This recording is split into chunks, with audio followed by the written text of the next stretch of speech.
अपने आत्मा,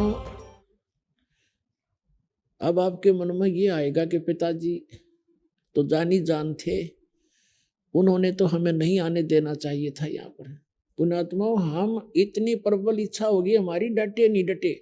एक समय ये दास जूनियर इंजीनियर की नौकरी कर रहा था और वहाँ एक हमारा भी कंस्ट्रक्शन काम था और साथ में एक नहर वालों का भी कंस्ट्रक्शन कार्य था। तो वहाँ एक लड़की मजदूरी कर रही थी।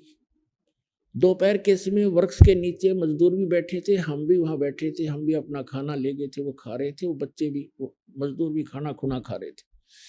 और एक लड़की रो रही थी बुरी तरह। उसके दो बच्चे थे, एक तो वहाँ नीचे सो रहा था मिट्टी में और एक को उसने वृक्ष के टांग रखा था, एक कपड़े में बांध कर, जैसे पालना सा बना देती है। उससे पूछा कि बहन क्यों रो रही है तू, क्या बात है, ना खाना खाया आपने? उसने बताया कि मैं एक बहुत बड़े धनी बाप की बेटी थी और मैंने अपने कर्म आप फोड़ लिए, जिसके आज मैं विवाह किया है, मैंने अपनी मर्जी से विवाह किया है और ये हमारे वहां नौकर था और मैं इसके जाल में फंस गई।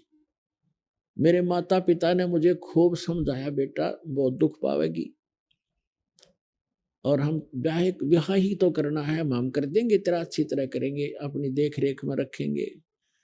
लेकिन मैं कतई नहीं मानी, मैं इतना आसक्त होगी इस दुष्ट व्यक्ति पे। अब तो रो रही थी वो अपने कर्मा ने और मैं रात को भाग गई थोड़ा बहुत जेवर गहना लेकर घर से और इतनी दूर आ गए कि हमारे माता पिता को हमने बताया भी नहीं, पता भी नहीं चलने दिया। अब मेरे दो पुत्र हो गए, जो धन में लाई थी वो सारा इसने शराब पी कर खो दिया। अब मैं मजदूरी करती हूँ और वो शराब पी कर घर पे पड़ा है, इसलिए रो रही हूँ। मैंने अपने कर्म फोड़ दिए, अपने पैर पे आपको आड़ा मार लिया। माँ बाप ने तो बतेरी समझाई थी पर मैं मानी नहीं। तब परमात्मा की ये कथा दास को याद आई कि हमने भी ऐसे अपने पैर पे को आड़ा मार रखा है, हम डटे नहीं डटे और ऐसे ही फिर बाद में कष्ट उठाने ही पड़ते हैं।